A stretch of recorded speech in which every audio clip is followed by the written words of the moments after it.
I won't forget that morning, not if I live to be 100. I counted the men as they marched out of the yard. They'd hardly slept for weeks. We of the CID had slept even less, but the nightmare that kept us awake was all the same nightmare. That's why we weren't surprised when the commissioner asked us up to the conference room for a bit of a talk. He'd talked to us plenty, we knew that. It didn't help any to know what was ahead of us.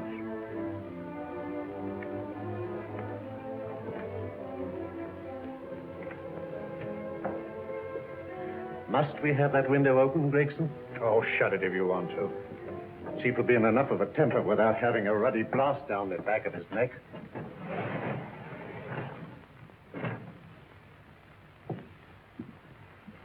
Gentlemen, the commissioner. Stuffy in here. Be seated, won't you? Gentlemen, if you wish to know what able men you are, read any of the works of popular fiction that glamorize your achievements, but don't, I beg of you, read the daily papers. They might give you an inferiority complex. I hate to mention it, but we're confronted with a series of the most atrocious murders since Jack the Ripper. And in the meantime, the CID might as well be playing at shove halfpenny for all the good we've accomplished. Now look. Here, here, and here. Each of these red flags scattered through the city stands for a woman brutally murdered, a woman's terror, a woman's death agony. These are no ordinary crimes. These are the works of a fiend who kills first and mutilates afterwards. A ghoul who hacks off a part of his victim's body and carries it away with him, a loathsome souvenir of his butchery. 3 women murdered so far, and you haven't turned in one clue. You haven't given me one lead. Here you sit and wait for news of a 4th victim, with your arms folded.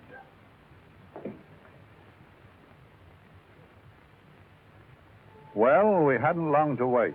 It was down Lambeth Way where a young woman was hurrying home late last night. She saw something and stopped. It was a constable. He spoke to her, and he walked along with her, just in case. He saw her go down the stairway to the basement lodging where she lived. We can only surmise what happened after that.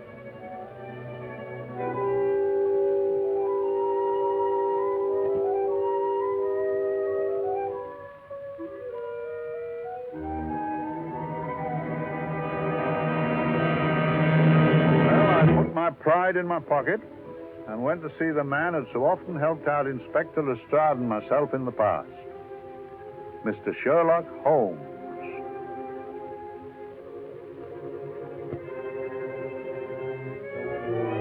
If ever a man needed help, I did.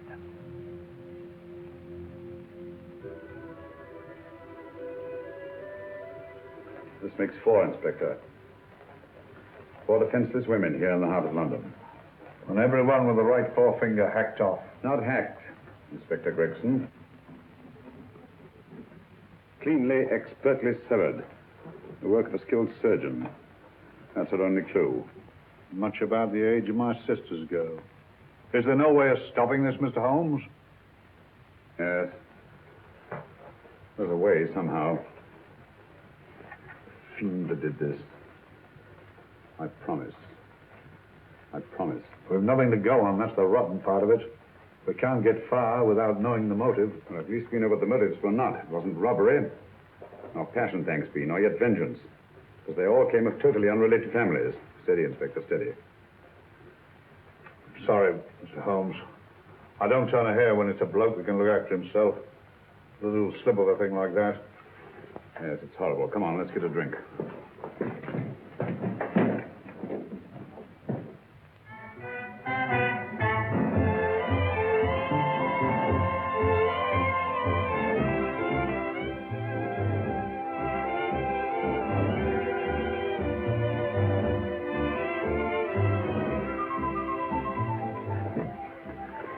Good evening, Mr. Holmes. Good evening, Vincent. Whiskey and soda, please, and a double for my friend here, Inspector Gregson.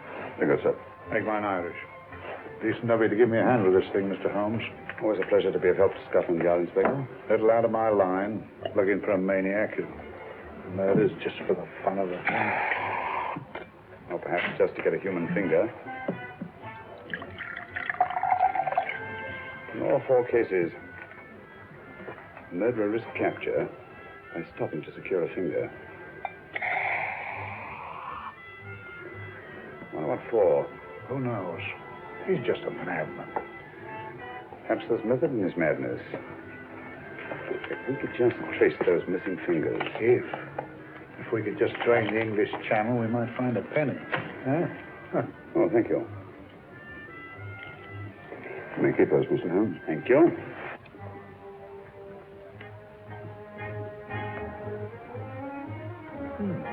Sir George Fenwick, isn't it? Yes. Is that his daughter with him?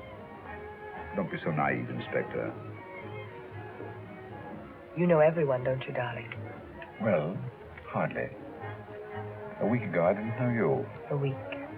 How fast it's gone.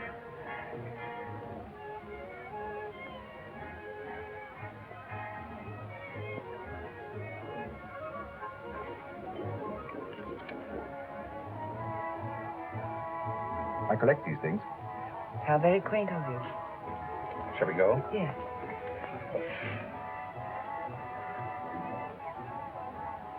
What are you looking at, Mr. Holmes? Looking at a very handsome woman.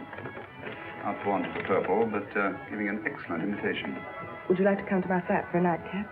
Lovely idea. Yes, isn't it?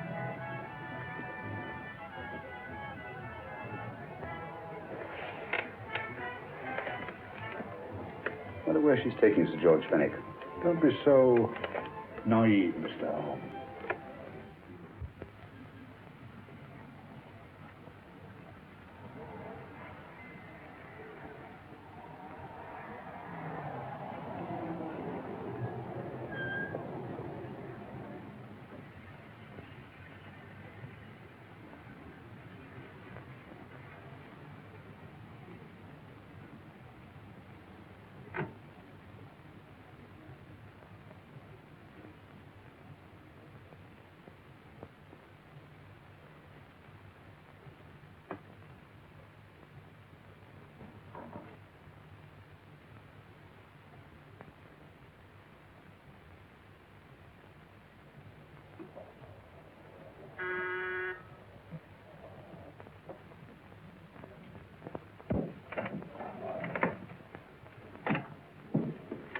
Good evening, Mum. Hello, Grandon. Any messages? No, Mum.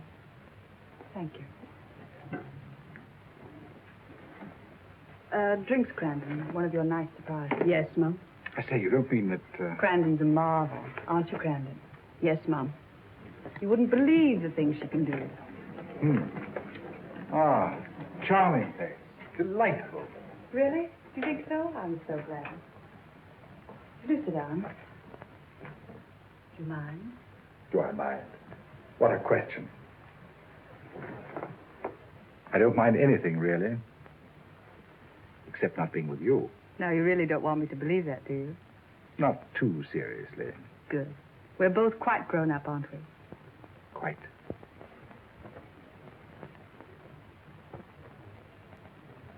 You're a treasure, Crandon.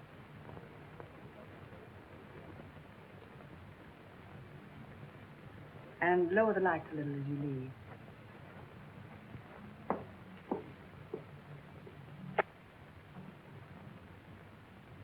I prefer a more flattering light. In any light, you'd be... Would I? And don't you know it? Perhaps I do.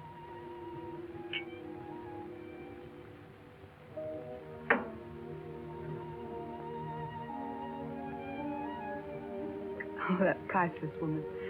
You wouldn't believe it, but she's absurdly romantic. She loves dreamy music, and she thinks that we... But we do, don't we? Do we? Well, it's rather soothing, restful. Yes. And we all need rest at times, like tired children who've played too long. You've played with wooden soldiers, I suppose. Funny. Hadn't thought of that for years. Toy boats were my special joy. Anything I could set afloat anywhere. Like this. And this. Toy boats sailing into the Never Never Land. The land of beautiful dreams. Look. Look, odd, isn't it, how the light is reflected? Little specks of light that move and move. Like stars on a slowly moving stream. You know, Holmes, I'm very sensitive to atmosphere. No? Yes, I can tell by the feel of this room there's been a murder committed here. It may interest you to know, my dear fellow, it was the other side of that door at the foot of the stairs that the poor girl was murdered. If only I could find it. Find what? The one thing these unfortunate victims had in common that might give us a motive for these murders. There must be something. Another Jack the Ripper, if you ask me, a homicidal maniac. No, Watson. In the case of Jack the Ripper, there was one thing in common. His victims were all from one walk of life, living in the same section of the city. In this case, the murderer chooses his victims from all walks of life and from different sections of the city. No, my dear fellow, this is not the work of a homicidal maniac. It's something infinitely more sinister. You mean the creeps? What on earth are you talking about? Watson, I'm convinced that these murders are only incidental to some larger and more diabolical scheme. That may be, but why the severed fingers? The answer to that question, my dear fellow, is our only hope of solving these mysteries. Dear sister, I am so happy. I had such a lovely holiday at Brighton with you and Alf. And I'm looking forward to being with you again. Poor little thing. Sort of raises a lump in your throat. I can picture her sitting here happily writing this letter. And a lot bit realizing that she's shortly going to her death. Hello? Gregson. Oh, there you are, Mr. Holmes. I've been looking for you everywhere. What's happened? Murder in Edgware Road, not half an hour ago. Woman? Yes. And the right forefinger cut off clean.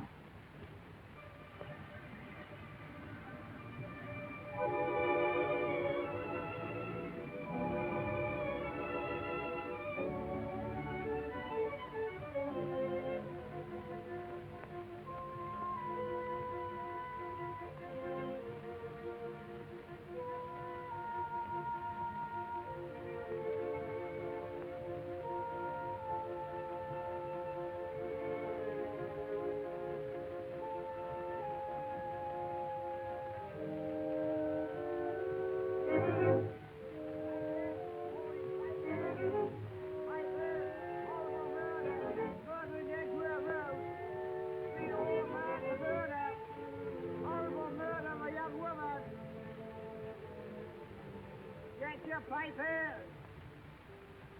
Over murder, papers, all about the murder.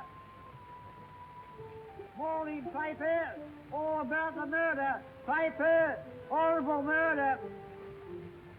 Another young woman found murdered, papers here. Horrible murder, papers, papers, read all about it. Get your papers, murder in Edgware Road. Horrible thing, the murder.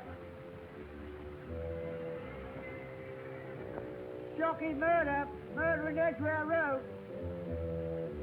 Horrible murder of a young woman. Read all about the murder.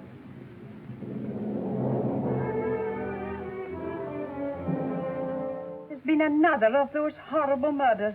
Dear, dear, how shocking. Yes, Mum. I really don't feel quite safe here myself. Oh, dear.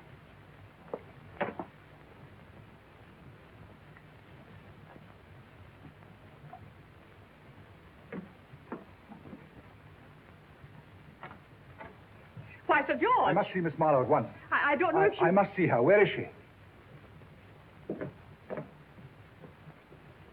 Lydia. Why, Sir George, what is it? What happened? I don't know. You'll have to help me. You've got to help me. But I don't understand. Listen. I woke up a few minutes ago in a cheap boarding house off Edgware Road. I don't know how I came there. I don't know when. The last thing I remember is being here with you. Calm yourself, Sir George. When did I leave here? Well, it was about, It was 10:45, Mum. Precisely. You seemed, forgive me. Just a little distressed. Detached. Not interested. I thought I'd said something to offend you. I don't remember.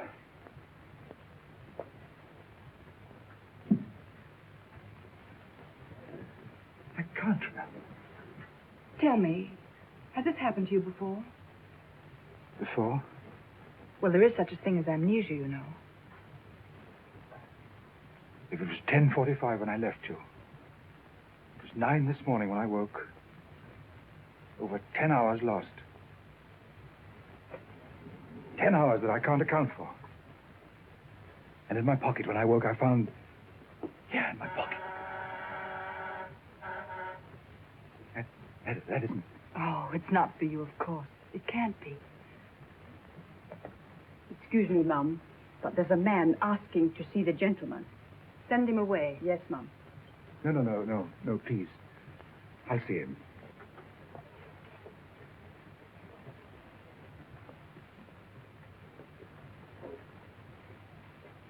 Well? Delightful room. Not much like the place you woke up in this morning. You followed me here? Yes. Are you a detective? Oh, no. Quite the contrary. Don't be afraid, Sir George. You know my name? Oh, yes. A very old and highly honored name. And being the bearer of such a name, and also a very wealthy man, I thought you might care to possess yourself this trifle. Rather than let it fall into the hands of the police. It is yours, if I'm not mistaken. The initials, GF.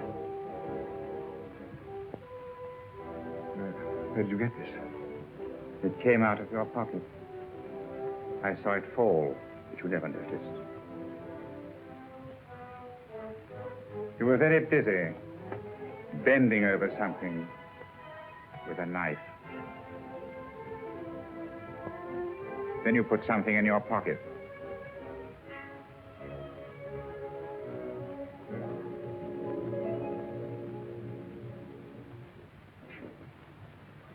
Come along, Holmes, come along. How many more Townsends, I tell you? You're missing a treat. This is delicious. A little jam tarts to follow. Aren't you tempted? You and your flesh pots. They tell me that the fish is good for the brain. Brains haven't any. You realize that a whole day and a night have gone by since that festive affair in Edgware Road? I'm as much in the dark as ever.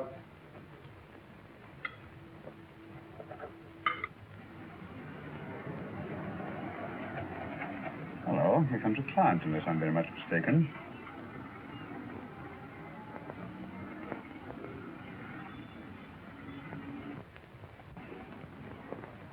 Well, attractive. Very attractive.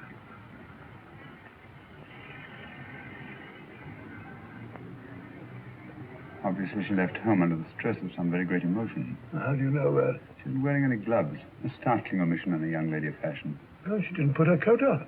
Open car, too.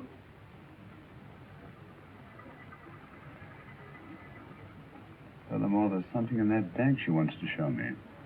What makes you say that? The bag doesn't match her dress, indicating it was picked for size rather than style, to accommodate some bulky object. You amaze me, Holmes. What do you mention, my dear fellow?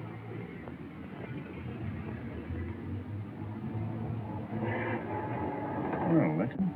What is? A cab, turning at the empty house. Wonder why he followed her here. Oh, wouldn't you? Quite possibly with glasses.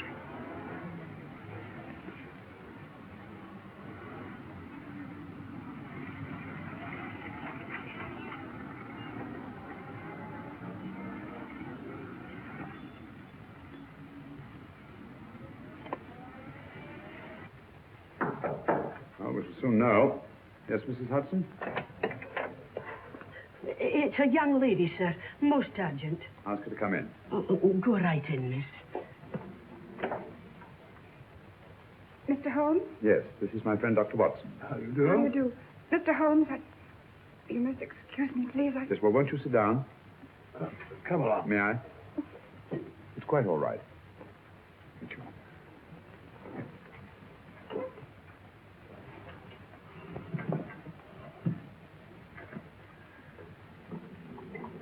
Now try to control yourself, Miss Fenwick. You're with friends. You know my name? No magic, I assure you. I've often seen your picture. You're the daughter of Sir George Fenwick, aren't you? Yes. It's about my father that What about your father, Miss Fenwick? Oh, I don't know what to do. He's always been the nicest, dearest person. Only since Mother died. Yes, but we know. So I didn't think anything of it when he was away all night before last.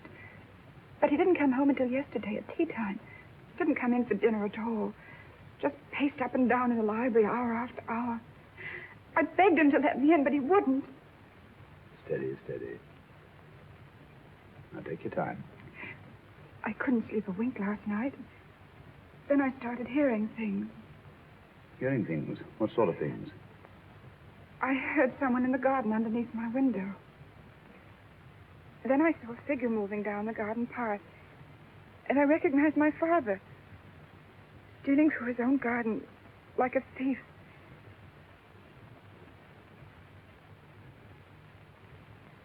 He had a spade in his hand, and he stopped by the greenhouse where he started to dig. This morning, at daybreak, I stole out into the garden and found this.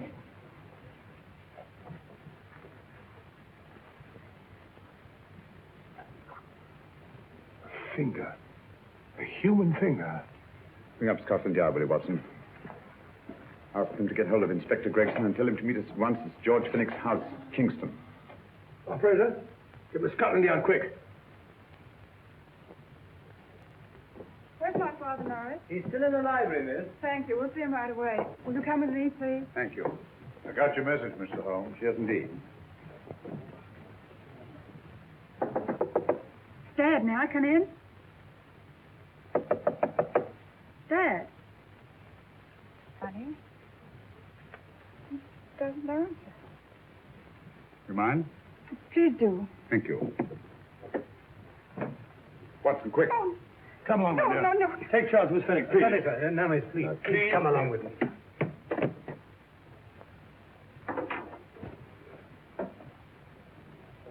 Dead? Yes. What do you make of it, Doctor? Shot in the back, between the second and third ribs. The bullet undoubtedly had penetrated the heart. Look at the powder marks on his coat. I was afraid of this. What do you mean? Don't you remember the man in the cab who followed Miss Fenwick to Baker Street? Well, you don't think he had anything to do with it, do I you? think it's reasonable to assume that he tipped off someone that I'd been sent for. George has obviously been murdered to keep him from telling me what he knew. What was the weapon used? Small caliber revolver, point blank range, by the look of the wound. The murderer came in through those French windows. The mud from the garden he brought in his boots. Sir George must have surprised the intruder. Passed the room to him here. What follows, we can't tell. But from the location of the wound, I'd say that he turned his back for a moment, and as he turned, the muzzle of the revolver was placed between his ribs and one muffled shot fired. And you mean to say he kept on going, even after he was shot? There's no doubt about it. Look there. A trail of blood leads us back to the desk. Something Sir George was after. Something. I know. He was trying to summon help, poor chap. I don't think so, Watson. There's the bell pull by the fireplace. No, you'll notice from the trail of blood that Sir George made straight for this desk here. I wonder if there was something he was desperately anxious to get. Hello. His right hand's clenched. Perfectly natural. Death agony. The left hand lies open. Why only one hand clenched in the death agony? The right hand, the hand nearest the desk. Please note that. If Sir George took something off this desk, something so important that he spilled his last drop of blood to get it, I want to know what it is.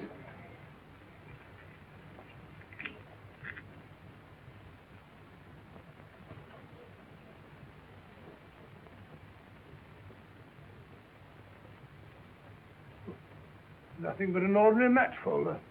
Where does that lead us? I imagine to something very important, Gregson. This match folder's from Pembroke House. Why shouldn't it be?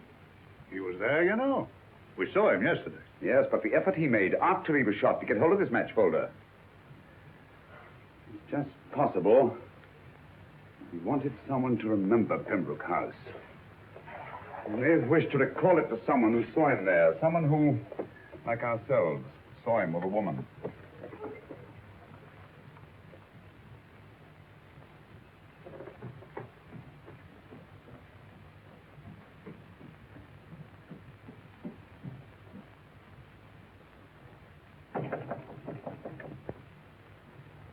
Come in. Oh, Dr. Watson, this came by hand for Mr. Holmes, not 10 minutes ago. Thank you, Mrs. Hudson. That would be the report from Mr. George's bank. What was it? Oh, really? Don't you remember his account? Had it looked into it once.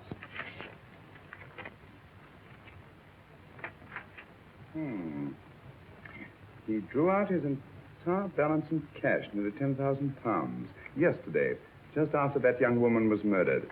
What does that suggest you, Watson? That he paid it out to someone. Precisely. I smell the faint, sweet odor of blackmail. You don't think he paid it out to someone who saw him murder the McLean woman? Sir George never murdered anyone. But he did have that woman's finger, and he empty did have and pay out a lot of cash. That's the terrifying part about blackmail, Watson. The victim is afraid to fight the accusation no matter how false. Once the accusation is made, his name is smeared, and sometimes his life is ruined. Well, Sir George didn't commit these murders. What fiend did? I rather think they're not the work of any one man. Oh, come, Holmes. You don't expect me to believe there's a whole organization going about killing people and chopping off their fingers? Not possible, quite possible. Well, whoever's behind all this thing must be out of his mind. On the contrary, my dear fellow, if my assumptions are correct, this little scheme has behind it the most brilliant and ruthless intellect the world has ever known. You don't mean Professor Moriarty? I do. Oh, steady, Holmes. You've got him on the brain. This is the third time in as many months you've suspected him of unsolved crimes.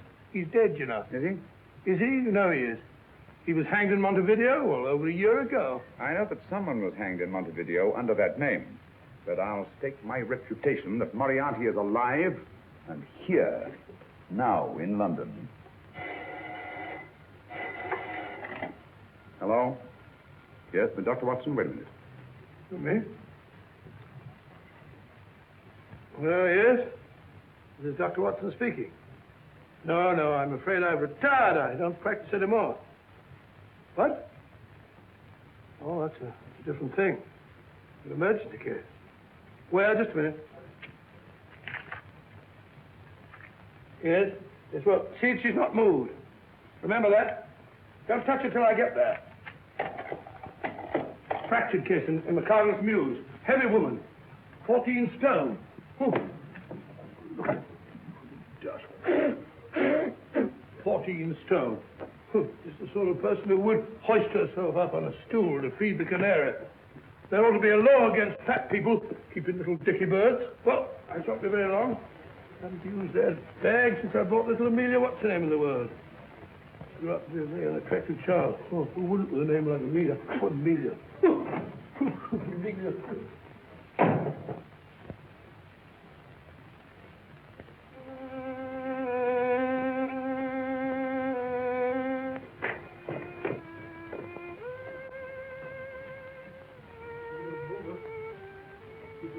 Stupid about it.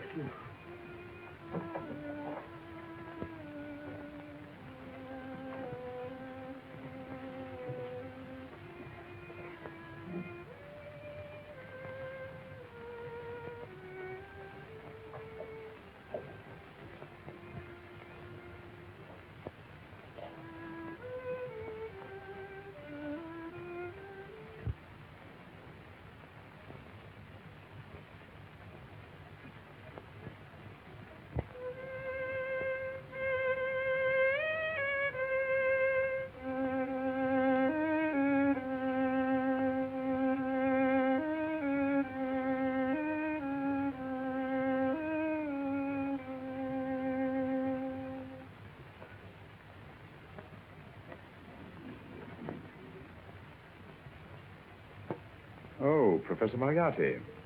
Not that I wish to appear inquisitive, But to what am I indebted for the pleasure of this visit? Scotland Yard will be interested. It's very convenient for me to have Scotland Yard think that I'm still dead in Montevideo.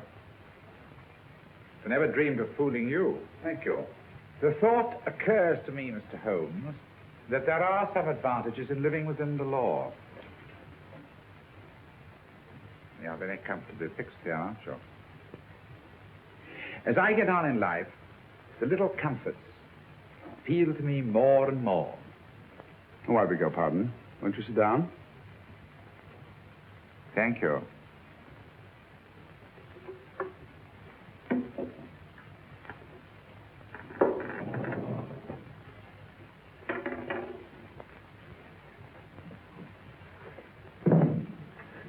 And now, Professor Moriarty, what can I do for you? Everything that I have to say to you has already crossed your mind. And my answer has no doubt crossed yours. That's final? What do you think? I shall not rest until you are hanged for the finger murders. You've no proof, you know. No, not a shred. But I have you. I could turn you over to the police here and now. You could. But if you did, you'd never see Dr. Watson again. Oh, the telephone call. Quite. I rather assumed you had taken some such precaution. Or I should have snatched up a revolver and indulged in a fit of heroics when you came in. Very smart, aren't you? Not smart enough. Or I should have anticipated you. But if any harm comes to Dr. Watson, I shall seek you out. I shall not rest until I find you, and when I do... No harm will come to Dr. Watson this time. But I can't answer for the future. Mr. Holmes, I should strongly advise you to drop this case. Don't be silly. Think it over. We've had many encounters in the past. You hope to place me on the gallows. I tell you I shall never stand up on the gallows. But if you are instrumental in any way in bringing about my destruction, you will not be alive to enjoy your satisfaction. And we shall walk together through the gates of eternity, hand in hand. What a charming picture that would make. Yes, wouldn't it? You know, I really think it might be worth it.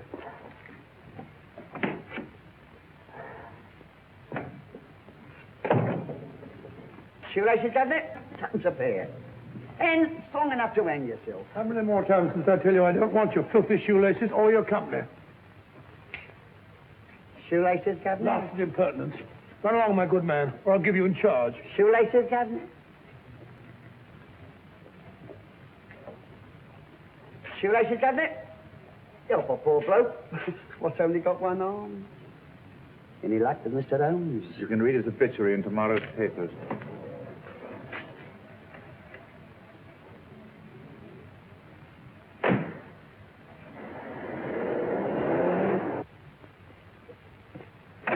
Oh, there you are, Watson. Come in. I was, just going out to look for you. Look for me what for? Well, you don't think I know my way about? Well, you're right, I don't. Blast all practical jokers anyhow. Know where I've been? On a wild goose chase. Exactly. There's no such number in McCardle's Muse. Some fool's idea of a joke. Did you see anyone? No, nobody especially. Only a whining old idiot selling bootlaces. Assistant beggar, wasn't he? Stuck you like good death. Huh? How do you know? And finally left you for someone who looked like better pickings. Someone, my dear Watson, was Professor Moriarty himself. What? Just called on me. Moriarty here and you let him go? But you must be out of your mind. Why? Well, he bluffed me into believing that he was holding a friend of mine as hostage. Friend of yours who? Oh, nobody very important, just a fat, lazy fellow. Medical man, I believe. Medical man? Do I know him? Yes, I think you do. A fellow by the name of Watson. Watson, never heard. Who, me? I'm afraid so, old fellow. Your street hawker's job was to do away with you in a certain contingency. And you let Moriarty go? Because of me? I had no choice. I can't afford to lose you, old fellow. Well, it's very decent of the old chap, I must say, but... well, I wish you'd nabbed him. We shall, never fear. I know the motive for the finger murders. All I have to find out now is the method used with the blackmail victims. Method? Yes. How does Moriarty get them to the scene of the crime? How does he plant those severed fingers on them? And how does he scare them into believing that they may have committed those atrocious murders themselves? Curious.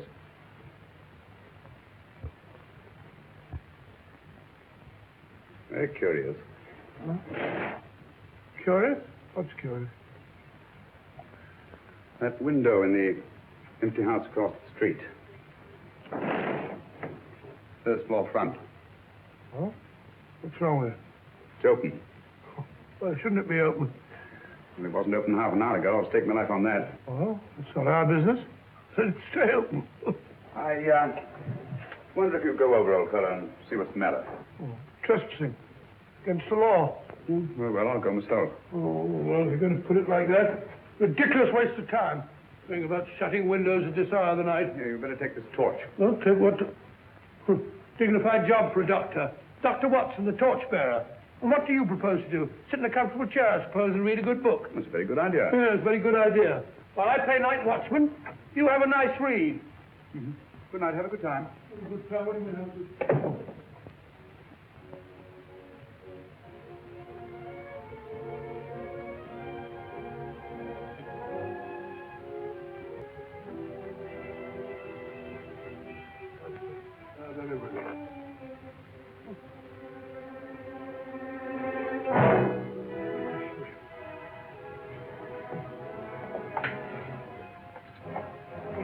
For? Oh, umbrella stand. Pretty little thing to keep about the house. Must have been a pet.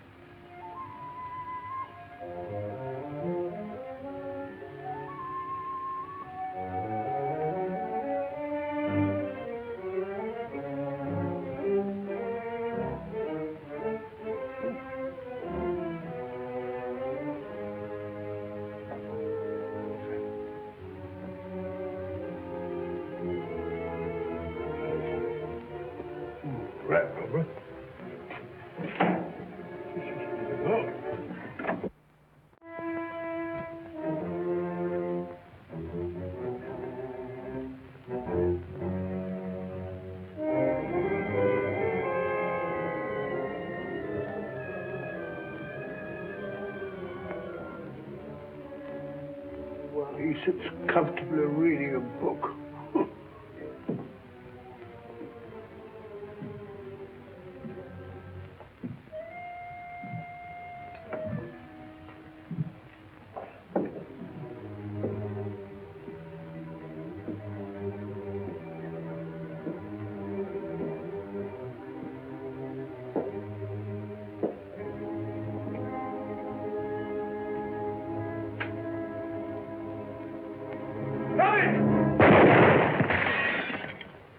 He killed Holmes!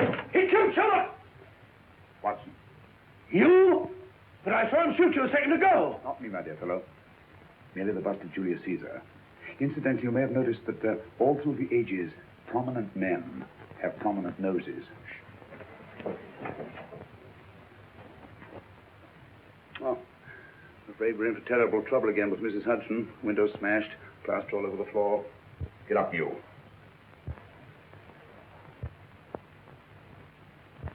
Corporal Williams, Middlesex Regiment. Discharged from the army as physically unfit. Yeah. Papers seem in order.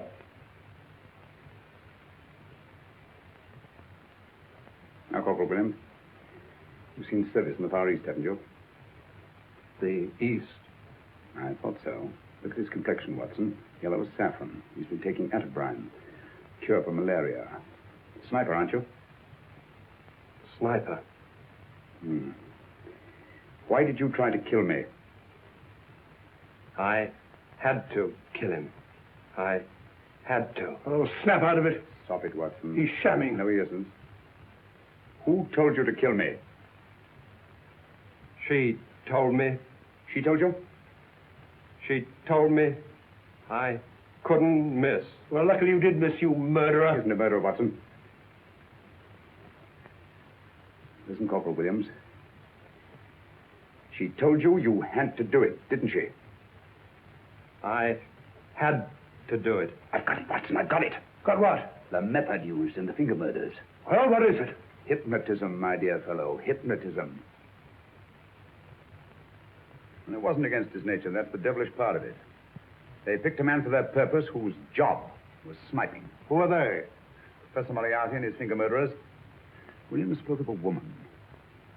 I think you'll find that she asked him home tonight for a drink. Nice quiet rooms, soft lights, music. You got it all pat, Mr. Holmes. What's the lady look like? Oh, up 30, nice figure, blonde, lustrous eyes. Oh, really? Got a phone number? Oh, so? Williams will give us her address. Look after him, Gregson. Don't let anyone come near him. He's our key witness in the finger murders. Well, I hope you're guessing right, Mr. Holmes. Get up, Williams.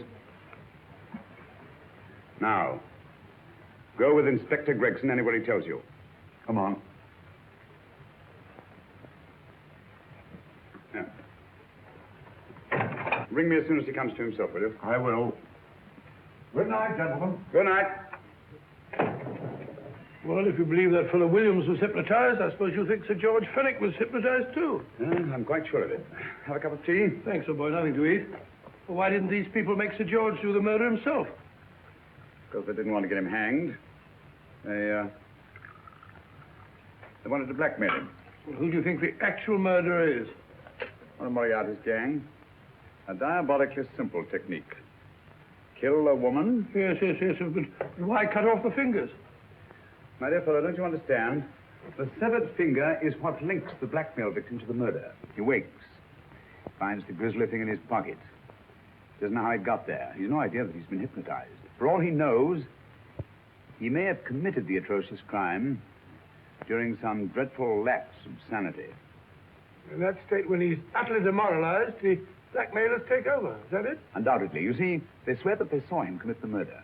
And being human, the victim will pay anything rather than stand trial on a charge that will make his very name loathsome. Well, it all fits in if you believe in hypnotism.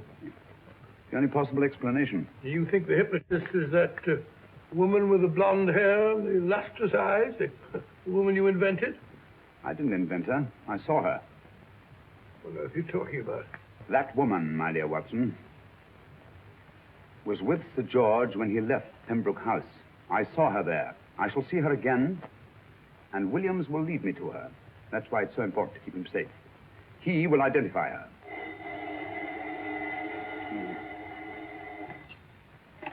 Hello? Yes? Inspector Gregson? What? Well, get every constable in the district. Yes, I'll be over at once. What's happened, Holmes? Williams is missing. Great Scott! Come on.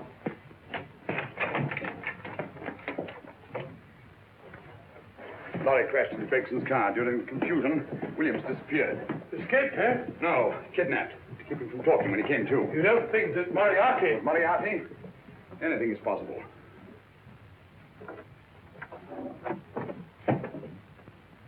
Williams! Dead. You see? Anything is possible.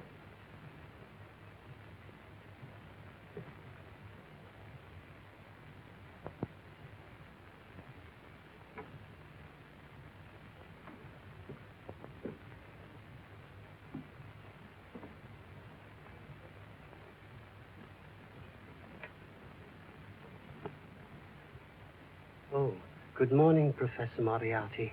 You startled me. I'm dressing another dolly, a dear little nurse. Is there anything wrong with your finger? Just a splinter. Nasty thing, splinters. Most trying. One can't be too careful, but I'll get it out for you. I have the very instrument to help you. Sharp enough to split a hair. Put those tools away until they're needed. But they're not tools, sir. They're instruments. Put them away. Is Lydia in? Yes. But really, you should let me. Get dressed. Holmes and Watson just left Baker Street for the Mesmer Club. Mesmer Club, the meeting place of all the top hypnotists in London. Do you suppose that Mr. Holmes is onto our methods? If he suspects, it's merely a suspicion. It's our business to see that it ends there. I hope you're right. Williams passed away before he could talk, remember? What do you want me to do? Go to the Mesmer Club, meet Holmes, and induce him to come back here. Isn't that a bit dangerous? Every meeting with Sherlock Holmes is potentially dangerous. However, you say he didn't see your face at Pembroke House. And how would you suggest I get Mr. Holmes to accompany me here? Kidnap him? Oh, no. Holmes has one weakness, his insatiable curiosity. If you can arouse that, you can lead him anywhere. It's up to you to take advantage of any opportunity that may arise. This way, please, gentlemen. I'll tell Dr. Onslow that you're here. Thank you. So this is the Mesmer Club. If you ask me, hypnotism is a lot of mumbo-jumbo. Oh, come now, Watson. As a medical man, you must admit that hypnotism has its place in modern science. That may be, but 90% of hypnotists are crooks of the worst kind. Nothing more than a lot of charlatans exploiting weak-willed morons. Ah, Dr. Onslow, I believe. Happy to meet you, Mr. Holmes. Your brother Mycroft suggested I might be of help to you. He's a valued member of our little group of charlatans and crooks. Oh, beg your pardon, sir. I didn't know you were listening. Behind the curtain. My friend, Dr. Watson. Oh, delighted. Pardon, sir? I wonder now. You see, we're in the midst of a little experimental session at this very moment. If you'd care to join us. Oh, certainly. That'd be very instructive. Oh, well, will you follow me? Thank you. Why should I know the way behind the blossom clinical? In treating his patients. But today, the therapeutic value of hypnotism, as we now call it, is conceded by innumerable physicians. Especially is of value in surgical cases where the administration of local or of general anesthetic is inadvisable. Inadvisable poppycock. Oh, sorry. For the sake of latecomers, I may say that I have placed this subject under profound hypnosis. In this condition, he can feel no pain, even under applications which normally would be excruciating. Excruciating? You excuse me, please. Carter, you are having a peaceful sleep. You feel nothing. Your arms and your hands are without sensation. Mowbray, the long needle.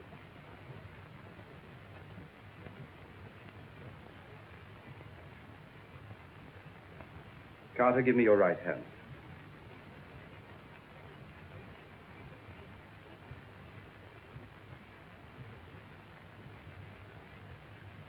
As you observe, the needle has been thrust completely through the subject's hand.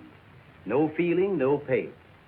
This lack of feeling is the one infallible test of profound hypnosis. Nonsense. Fellow's full of drugs. Oh, isn't he? Definitely not, Doctor.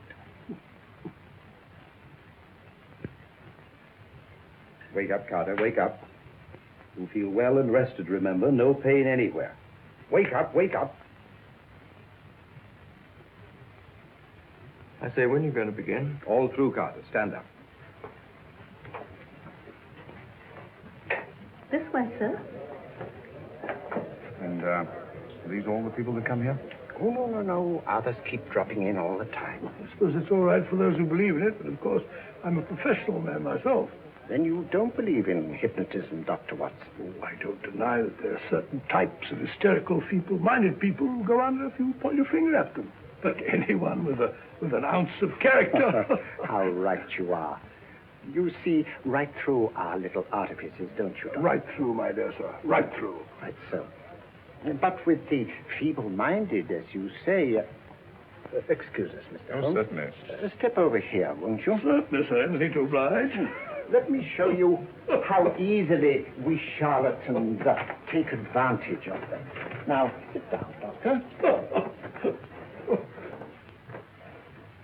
Now, we set a thing like this in motion.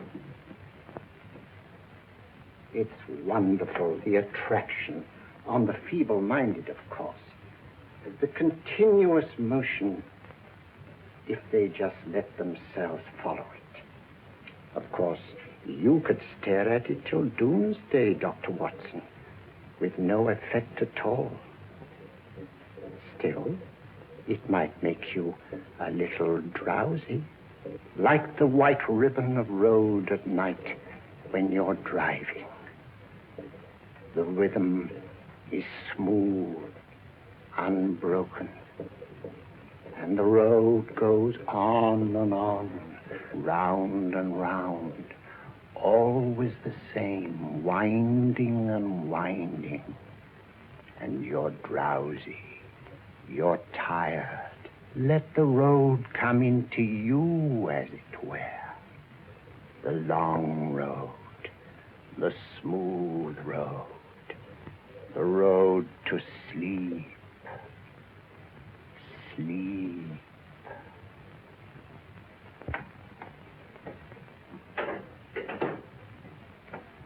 Open your eyes.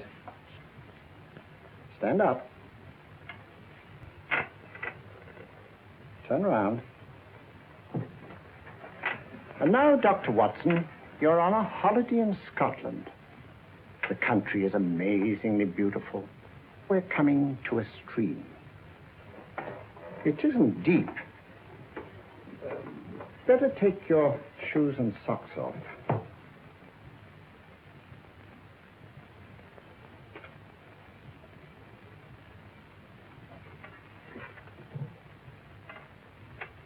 Roll up your trouser.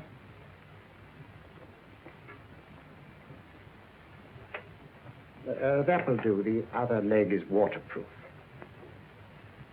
Turn around. Mind the pebbles.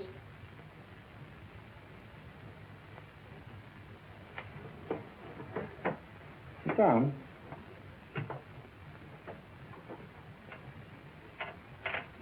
Wake up now.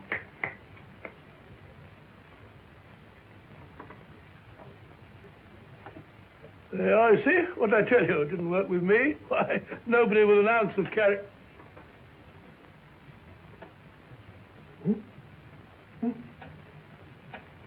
I think you'll need these.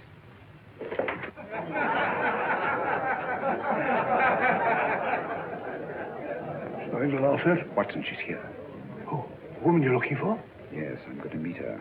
Perhaps I can induce her to take me to Moriarty. Do you think it's wise, Holmes? It may not be wise, but it's essential. After all, I've held me on with Moriarty in the past. But isn't it dangerous? She might be a hypnotist. My will isn't stronger than hers. I deserve to be hypnotized. I feel I must protest, Dr. Onslow. I was told this was a gathering of serious students of a great science, and I find myself in a company of buffoons. Oh, my dear madam. Elliots and Esdale braves. Were those men martyrs for the truth, that you may laugh over your childish, cruel tricks? I must say I'm in complete agreement with you, madam. This was a most unnecessary performance, Dr. Onslow. Beg your pardon, sir. My name is Holmes, Sherlock Holmes. At your service, madam. Thank you, Mr. Holmes. I'm afraid I've created a rather embarrassing situation. But you see, I'm interested in the serious study of hypnotism. So am I, too. Perhaps we have something in common, Mr. Holmes. Perhaps we have. Do you join me for a cocktail at Pembroke House? I should be delighted. Good.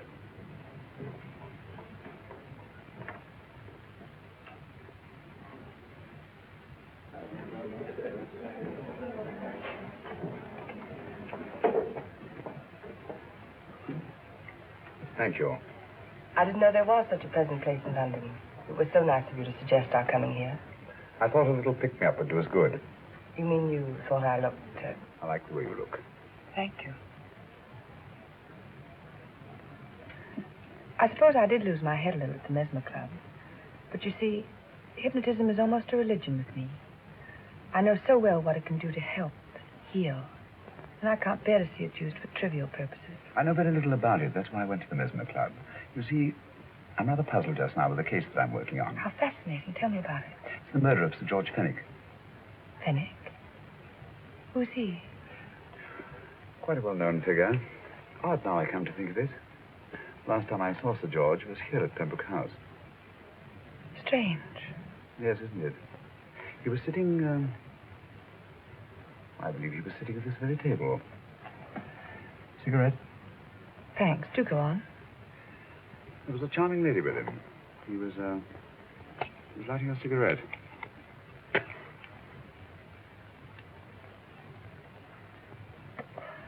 Charming. Did you see her face? No, Westnight. Merely her back. How unenterprising of you. Yes, wasn't it? Afraid I'm getting a little older. I shouldn't say so. That's nice of you. Still, the first time in my life, I've got hold of a case that's beyond me. I'm actually losing sleep over it. You know, Mr. Holmes, I believe I could help you. Really? I should be very grateful. You're amused. Oh, really skeptical. How would you go about it? I've used hypnotism more than once in healing. Not for profit. I'm not a professional. But I do think I could help you. If you care to... I can't think of a pleasanter experience.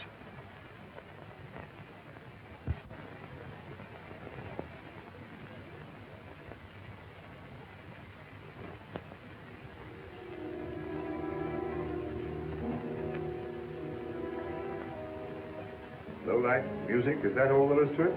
You must relax, Mr. Holmes. I'm afraid you're a rather difficult subject.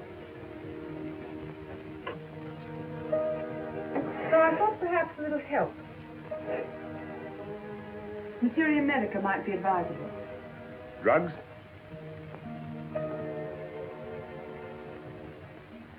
No, I'd rather not, if you don't mind. As a matter of fact, I'd rather not myself. But Schrenknotzen, who practiced communicado, believed it the best means for difficult subjects. Do you mind?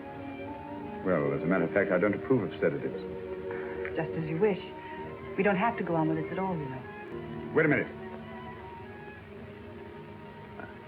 Wait a minute.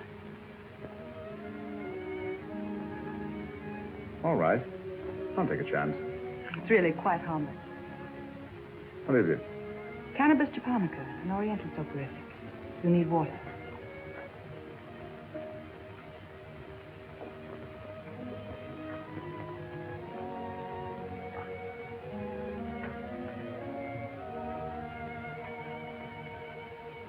Thank you.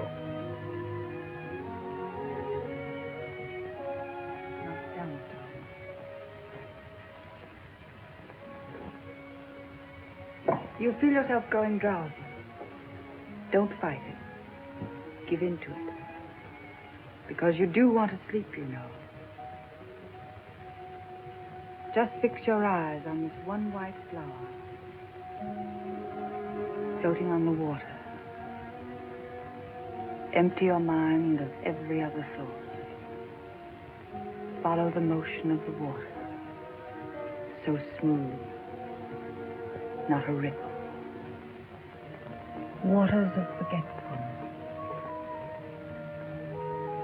Steady. Deep. Strong. Strange, isn't it? How the light is reflected.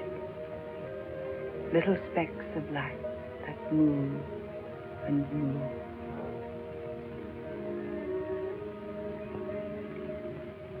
It's restful here. It's peaceful. It's friendly. And you're very close to finding what you're looking for. You'll find them soon now. The guilty ones. When you're rested, gentle waters closing over you. Steady, deep, strong, drawing you down, down, down.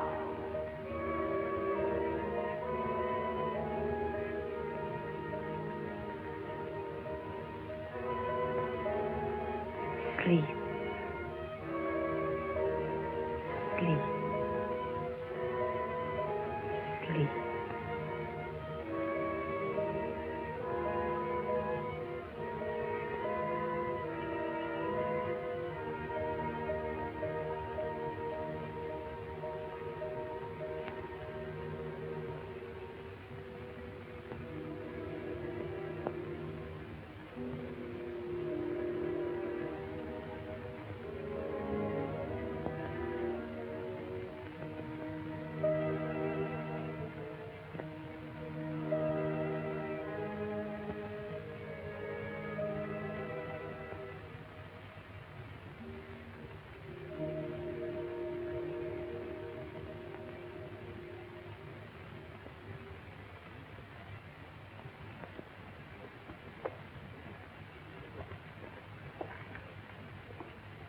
Here he is, Professor Moriarty.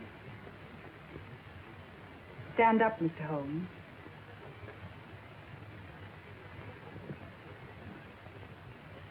Open your eyes. Face this way. Are you satisfied? We are dealing with a clever man. He may be shamming. There's just one infallible test for profound hypnosis. You ready, Dr. Simnel?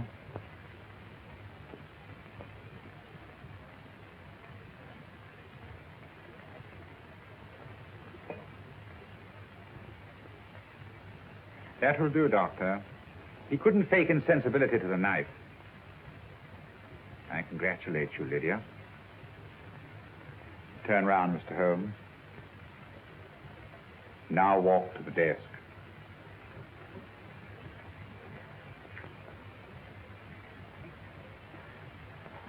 Sit down.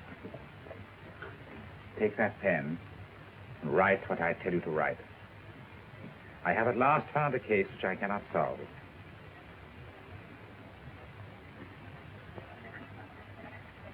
I have outlived my usefulness.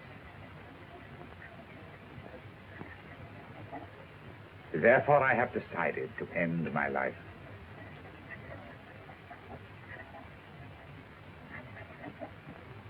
Sign your name.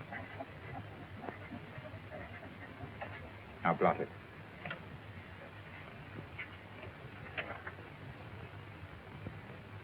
Fold it up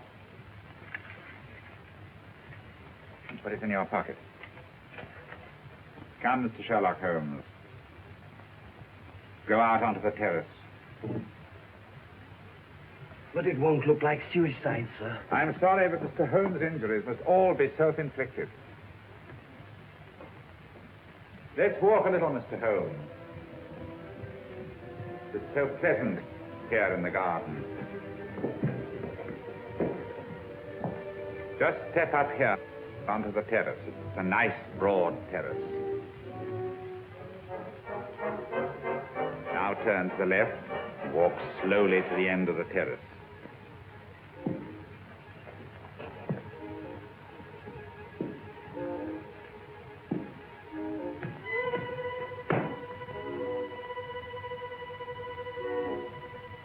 Don't stop. You must walk to the end, you know.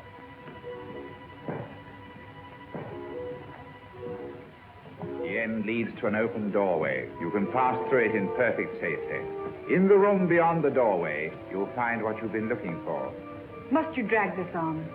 This is the moment I've been anticipating for a long time, my dear. Go on, Mr. Holmes.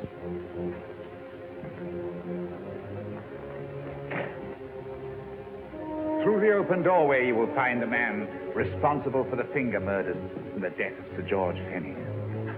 Professor Moriarty. Holmes! Stand still! What a beautiful view, Watson. I'm quite enjoying it. No, you're not. You're hypnotized. You're under a spell. Stand still. Don't move. Steady, Holmes. Steady does it. Stand perfectly still where you are. Nonsense, Watson.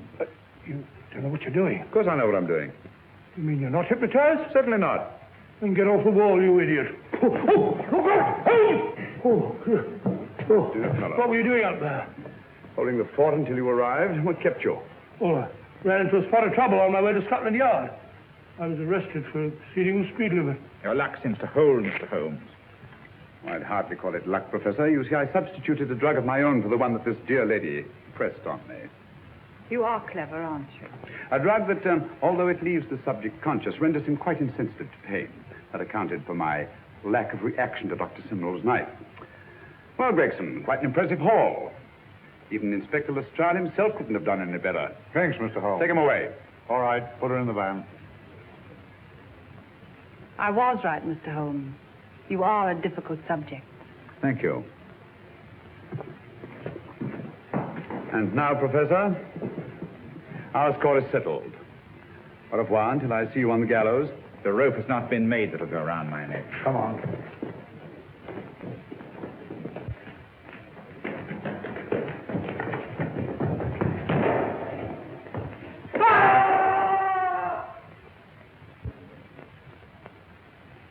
I'll take care of things, Mr. Holmes. Thank you, Inspector. Come on. An evil man, Holmes, but what a horrible death. Better than he deserved. What are you thinking of? I'm thinking of all the women who can come and go in safety in the streets of London tonight. Stars keep watch in the heavens. And in our own little way, we too, old friend, are privileged to watch over our city.